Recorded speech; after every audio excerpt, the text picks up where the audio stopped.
Bir patsientimiz kelganda biz tekshirib ko'rdik.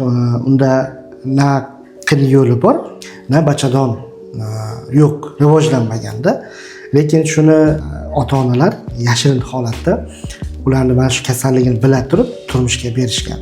Tashqi tomondan sut bezlari yo bo'lmasa bir hamma joy rivojlangan chiroyli ayol, lekin unda bachadon bilan tuxumdon yo'q.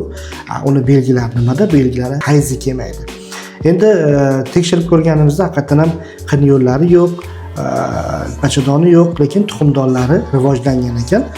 Biz nima reja qildik? U ham umidvor bo'lib kelgan, endi farzand bo'laman deb. Endi biz uni eko orqali, ya'ni bu murakkab eko deyiladi. Tuxumlardan tuxumlarini terib olib, o'shanda ayol erkak erini urug'i bilan qo'shib, shunda bolacha tayyorlab, uni farzandli bo'lishiga yordam beramiz. Endi bu narsani nima uchun aytib o'tmoqchiman? Bu juda achinarli holat.